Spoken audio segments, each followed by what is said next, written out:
Здравствуйте! В эфире информационная программа «Настоящее время Азия». Главные события дня из пражской студии. Я Кристина Суворина. Сегодня в программе. Совбез ООН рассмотрит новый доклад о применении боевых отравляющих газов в Сирии. Эксперты утверждают, бочки с хлором на сирийские города сбрасывали вертолеты правительственных ВВС. Задыхающихся предположительно от хлора.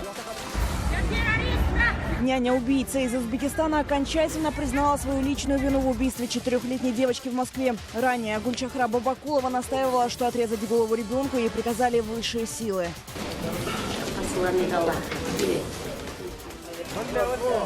Беженцы сожгли на острове Лесбос Европейское бюро по предоставлению убежища. Мигранты недовольны затягиванием рассмотрения их обращений. Между тем, во Франции окончательно ликвидирован незаконный лагерь «Джунгли».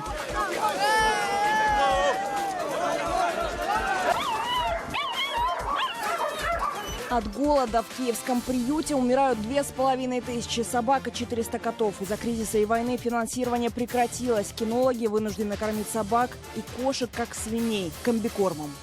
Такого еще не было у нас. Действительно, чтобы мы буквально считали каждую крупинку.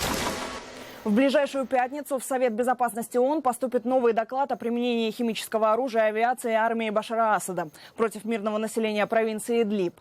Речь в докладе идет о нескольких воздушных химических атаках, в частности, о сброшенных на деревню Кменос бочках с ядовитым хлорином в марте 2015 года. Это кадры последствий этой химической атаки. Эксперты работали над докладом почти 13 месяцев. Все детали этого расследования пока не обнародованы, но некоторые сведения просочились в прессу. Как сообщает Рейтер, в докладе точно названы номера вертолетов 63-й бригады ВВС Сирии, которые сбросили бочки с хлором. Вот как описывают спасатели то, что происходило в атакованной деревне. Нам стало известно, что авиация Асада сбросила на деревню Кменас баррельные бомбы, и 2 из них с ядовитым газом. Туда отправился отряд из деревни Сармин, и они увидели сотни раненых, в том числе людей, задыхающихся предположительно от хлора. Среди жертв много женщин, детей, подростков. Большинство из них было доставлено в полевой госпиталь в Сармине. Еще от 50 до 70 человек лечили примитивными способами. И лишь позже они смогли получить нормальную терапию, например, кислород. Также сообщается, что среди пострадавших не было ни одного боевика, зато хлором были отравлены десятки детей. Тем временем в Восточном Алеппо вновь разворачивается масштабное сражение за город между наступающими со всех сторон сирийскими правительственными войсками и повстанцами. Армии Асада удалось серьезно продвинуться на юге Алеппо, где у боевиков была отбита стратегическая высота, позволившая повстанцам контролировать огромную территорию. Как видите на этих кадрах, правительственные войска используют для штурма города тяжелую боевую технику, а с воздуха их поддерживает бомбами авиация. Между тем, российский Генштаб заявляет, что никаких самолетов в небе над Алеппо нет. В течение последних 7 суток над Алеппо полностью прекращены полеты авиации ВКС России и ВВС Сирии. Самолеты не приближаются к городу и не наносят ударов. А это уже кадры из соседней с Алеппо провинции Идлиб, находящейся под контролем повстанческой группировки Джабхат ан-Нусра. Волонтеры из спасательной службы «Белые каски» вытащили из-под многотонной плиты чудом уцелевшего при бомбежке мальчика. Каждую ночь по городам провинции наносятся мощные авиаудары. Как известно, делать это могут только российские самолеты, поскольку сирийская авиация не имеет для этого соответствующей техники. Российский авианосец «Адмирал Кузнецов», который направляется в составе целой флотилии российских боевых кораблей в Средиземное море, может быть использован Россией для бомбежек во время окончательного штурма Алеппо. Об этом заявил генсек НАТО Йенс Столтенберг. На борту авианосного крейсера находится не менее 50 боевых самолетов. Таким образом, российская авиационная группировка в Сирии может составить почти 100 боевых машин. Между тем, жители, находящегося в полной блокаде Алеппо, научились добывать топливо из пластикового мусора и отработанного машинного масла. На кадрах агентства Рейтер мы видим, как обломки пластиковых стульев, труб, пластиковые ведра и бутылки загружают в старый бойлер. Разогретый пластик не горит без кислорода, а превращается в пар. И вот таким образом полученный конденсат становится топливом, очень похожим на солярку, при помощи которого можно отапливать дома и готовить пищу. Некоторые так поднаторели в переработке пластмассы, что научились получать даже бензин. Мы не можем объяснить, почему. Но когда пластик качественный, то получается бензин. А если качество пластика невысокое, получается дизельное топливо. Казахстан начал экспортные поставки нефти с одного из крупнейших нефтяных месторождений в мире – Кашаган. На протяжении более чем 10 лет казахские власти пытались запустить этот проект. В него были вложены почти все имеющиеся у Казахстана средства и 150 миллиардов долларов зарубежных инвестиций. И теперь первые деньги за кашаганскую нефть республика получит только после того, как рассчитается с инвесторами. Подробности у Айнур Коскиной. Самый амбициозный для Казахстана нефтяной проект «Кашаган» начал свою работу. По словам вице-министра энергетики Магзума Мирзагалиева, уже к концу 2016 года кашаганская нефть пойдет на экспорт. Но пока месторождение работает в режиме пусконаладки. Маленькие регулярные вопросы возникают. Они возникают то на задвижке, то на каком-то оборудовании. Но это все очень маленькие проблемы. Мы полагаем, что по этому году порядка 500 тысяч тонн мы видим. Месторождение Кашагана – одно из самых крупных в мире, открытых за последние 40 лет. Его геологические запасы оцениваются почти в 5 миллиардов тонн. Месторождение характеризуется высоким пластовым давлением и высоким содержанием сероводорода. Именно утечка газа на одном из трубопроводов стала причиной остановки запуска добычи нефти в конце 2013 года. Проект заморозили, что сказалось на пополнении бюджета. Для Казахстана Кашаган – это прежде всего возможность войти в первую десятку нефтедобытчиков в мире. Но пока о коммерческой добыче говорят с опаской. Что такое коммерческая добыча? Это когда кашаганский проект выходит на уровень добычи 75 тысяч баррелей в сутки. Да? Вот сегодня у нас есть дни, когда мы добываем 90 тысяч баррелей в сутки. За последние сутки мы добыли 100 тысяч баррелей. Но здесь вопрос самый главный – стабильный. То есть вот как только мы увидим, что добыча у нас уже идет стабильно, ежедневно на этом уровне, тогда только мы скажем о достижении коммерческой добычи. Казахстан планировал получить нефть на кашаганском месторождении еще с 2005 года. Однако планы по самым разным причинам откладывались. В итоге 2 недели назад первая партия экспортной нефти, добытая в рамках пусконаладочных работ, была отгружена с месторождения в систему казахстанского трубопроводного консорциума, в трубопроводную систему «Кастрансойл», а также товарный газ в магистральную систему «Интергаз Центральная Азия». Пока нефтяники радовались первой кашаганской нефти, в аварийное состояние пришли скважины старых месторождений. Об этом во время заседания правительства главе Кабмина в режиме онлайн рассказал аким нефтяного региона Нурлан Ногаев. Бахаджан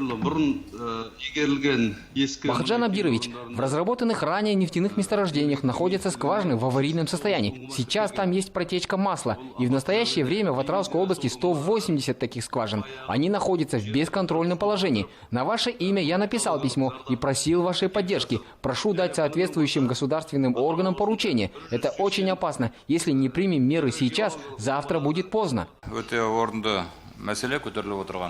Да, вопрос правильный. Поручаю Минэнерго разобраться. Латать старые дыры в уже действующих скважинах Казахстану надо еще и потому, что деньги от кашаганской нефти в бюджет поступят не скоро. Проект реализуется на условиях раздела продукции инвесторами-разработчиками. По оценке экспертов, его стоимость выросла с 11 миллиардов долларов США до 180. Поэтому дивиденды от него Казахстан начнет получать только после того, как инвесторы за счет проданной добытой нефти возместят все свои затраты.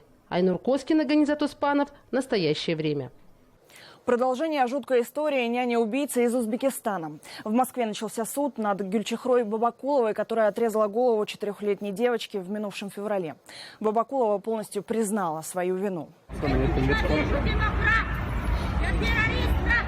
Вы видите архивные кадры этого чудовищного преступления. Одетая в черное женщина ходит с отрезанной детской головой в руках вокруг московской станции метро «Октябрьское поле». Сразу после ареста Бабакулова заявила, что убить девочку ей приказали высшие силы.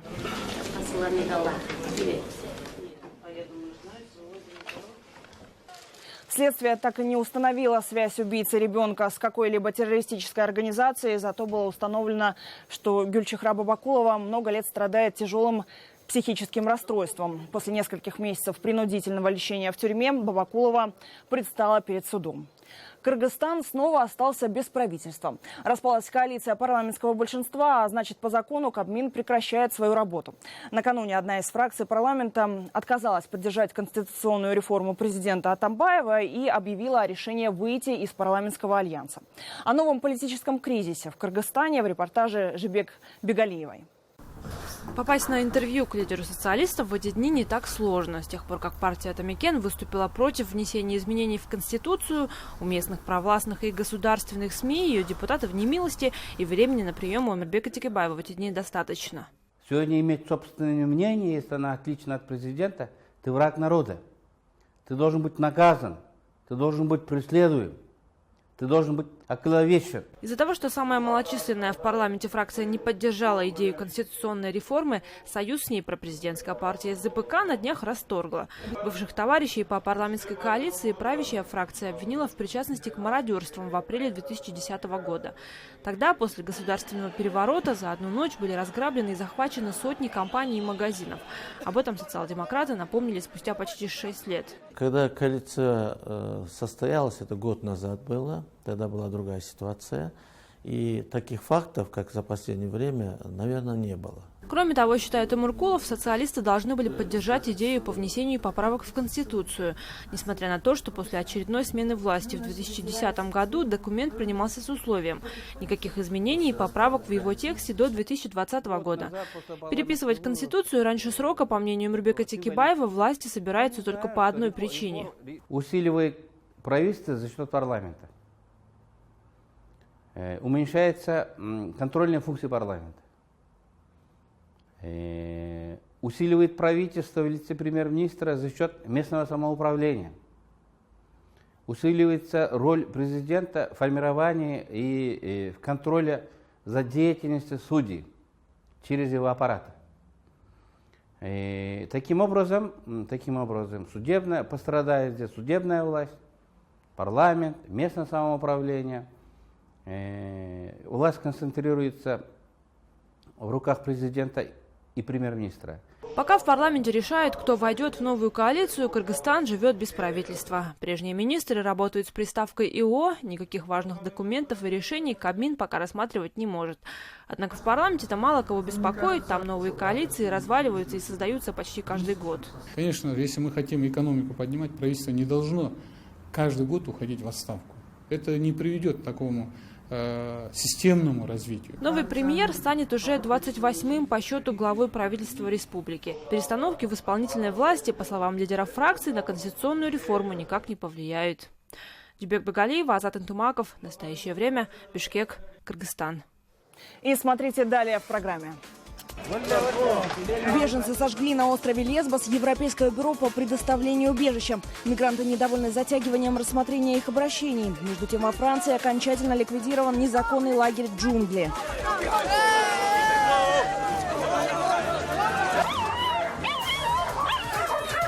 От голода в киевском приюте умирают 2500 собак и 400 котов. Из-за кризиса и войны финансирование прекратилось. Кинологи вынуждены кормить собак и кошек, как свиней, комбикормом. Такого еще не было у нас. Действительно, чтобы мы буквально считали каждую крупинку. По меньшей мере 60 человек погибли и более 120 получили ранения в результате нападения боевиков группировки ИГИЛ на полицейскую академию в пакистанском городе Квета. Как сообщают местные власти, несколько экстремистов смогли проникнуть в общежитие, где жили курсанты. Подробнее в репортаже Рейтер.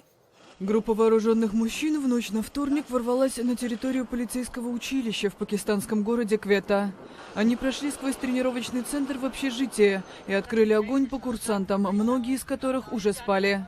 По данным властей, погибли по меньшей мере 59 человек. Почти 120 доставлены в больницы с серьезными ранениями. Некоторые курсанты сумели выбежать и рассказали, что происходило внутри. 3 или 4 боевика вошли прямо в нашу казарму. Они просто вломились и начали палить во все стороны. Мы закричали и стали бегать по комнате. Я сумел выскочить на лестницу и забраться на крышу. Спецподразделения полиции прибыли на место через 20 минут после начала нападения. Операция по освобождению училища продолжалась 5 часов. По словам генерал-майора Шарафгана, боевики были хорошо организованы. Мы узнали, что они удерживают заложников, но не знали, сколько внутри человек. Позже, когда мы перехватили их переговоры, мы выяснили, что нападавших было 3, и на всех были пояса смертников. Они переговаривались и получали инструкции из Афганистана. По словам очевидцев и данным местных изданий, нападавших могло быть больше 3. По крайней мере, 2 смертников взорвали себя в общежитии. Ни одна группировка пока не взяла на себя ответственность. На греческом острове Лесбос беженцы подожгли офис Европейского бюро по предоставлению мигрантам убежища. Как сообщает Рейтер, возмущенные волокитой в рассмотрении их дел выходцы из Пакистана и Бангладеш сначала закидывали бюро камнями, а потом в ход пошли бутылки с бензином. Офис атаковали 70 мигрантов. К счастью, никто из сотрудников миссии не пострадал. Однако вернуться к своей работе чиновники смогут только после того, как на остров прибудут дополнительные отряды греческой полиции. Всего на Лесбосе сейчас находится почти 6,5 тысяч беженцев с Ближнего Востока и других азиатских стран. Все они стремятся попасть в Западную Европу. Между тем, во Франции властям все-таки удалось ликвидировать самый большой в Европе лагерь нелегальных беженцев под названием «Джунгли». Перед отправкой населения лагеря в новые места пребывания опять начались стычки мигрантов с французской полицией. Однако полицейским удалось удержать ситуацию под контролем. В отличие от беженцев с Лесбоса, почти все обитатели джунглей хотели покинуть Евросоюз и оказаться в Британии или Канаде. В Украине, в Одессе вспоминают массовое уничтожение евреев в начале Второй мировой войны. Те события часто сравнивают с трагедией Бабьего Яра в Киеве. 23 октября 1941-го нацисты заживо сожгли 25 тысяч человек. Их согнали в здание пустующих складов на окраине города. Из Одессы наш корреспондент Всеволод Ананьев. Это место называют «Дорога смерти». Каждый год сюда приходят родственники одесских евреев, почтить память убитых предков. Осенью 1941-го фашисты согнали сюда около 25 тысяч человек. Их повели на окраину Одессы, к военным складам. В музее Холокоста воссоздали эту территорию в миниатюре. Евреи были из здания тюрьмы депортированы на эту территорию, загнаны в бараки. Это было 9 складов. До войны это были артиллерийские склады советской армии, где хранилось советское вооружение. Когда советская армия покинула Одессу, эти склады остались пустые. Это была окраина города. Румыны из здания тюрьмы депортировали сюда евреев колоннами, загнали их в эти бараки, облили их бензином, вот стоят бензовозы, и подожгли. Вся семья Михаила Александровича сгорела заживо. Ему удалось сбежать, едва загорелись склады. Остальных расстреляли при попытке к бегству. Как только деревянные стропила схватились и прогорели, и край крыши сразу просел, образовалась дыра. Но я сквозь эту дыру проскочил, я чувствовал рядом топот, слышал, вернее, топот ног, я слушал вскрики раненых, я слушал падение тел убитых. Это горели живые люди, это горели евреи, лишь только за то, что их мать родила на свет. Роман Шварцман попал в концлагерь 5-летним ребенком. Он создал организацию бывших узников гетто. Утверждает, они первые в мире подняли тему Холокоста. Занимаются сохранением исторической памяти и сегодня. Мы стараемся ставить в местах массового уничтожения евреев, устанавливать памятники, памятные доски. Было упущено очень большое время при советской власти. Тема Холокоста нельзя было возобновлять, нельзя было говорить. Это единственная в Украине аллея праведников народов мира. Они спасали узников гетто от нацистов. По количеству праведников Украина 4-я в мире. Каждая береза посажена в память об одном из этих людей. Но все деревья разного возраста. Много пустых лунок. Вандалы ежегодно ломают и выкорчевывают саженцы. Энтузиастам часто приходится высаживать аллею заново. Всеволод Ананьев, в настоящее время, Одесса. В Киеве от голода могут умереть 3000 бездомных животных. Они живут в самом большом частном приюте Украины. Руководители зверинца разводят руками. Корм покупать не за что. Деньги меценатов закончились. Кто спасет зверей от голода, разбиралась Юлия Горичева.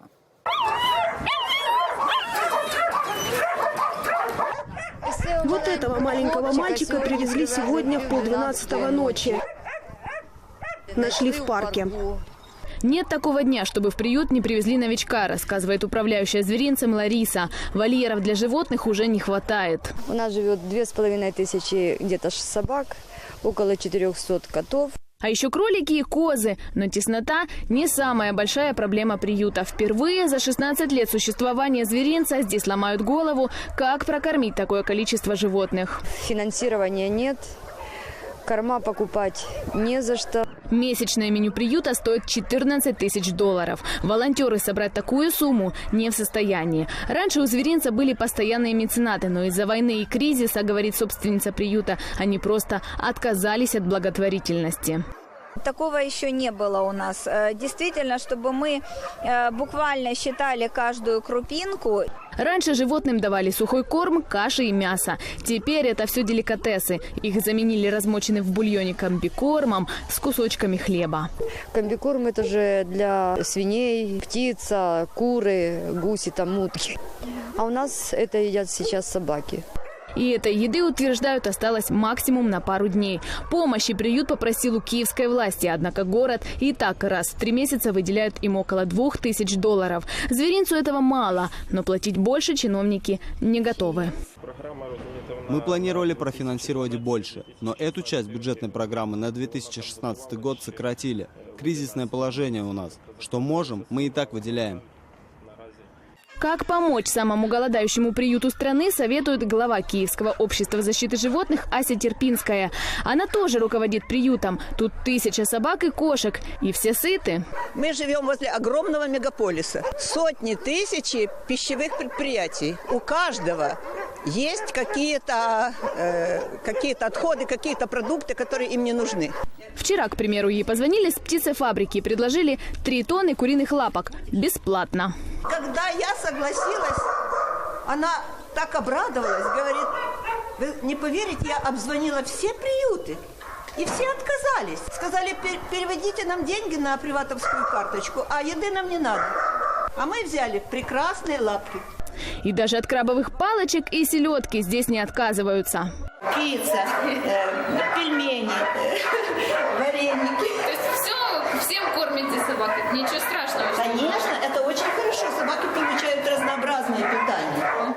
Истории этих 2 приютов разные. Пока в одном стараются прокормить животных любым способом, не брезгуя принимать отходы с производств, в другом, опуская руки, ждут появления новых спонсоров. Но и те, и другие сходятся в одном. Пока они думают, как накормить бездомных животных, на государственном уровне должен решаться вопрос о том, как уменьшить их количество. Например, в Швейцарии, например, в Голландии. Там никому в голову не придет выбросить животное или разводить животное, если ты не уверен, что для него найдется хозяин. В европейских странах, говорят зоозащитники, такого количества животных в приютах просто не бывает. Потому что, потеряв хозяина, они быстро находят нового.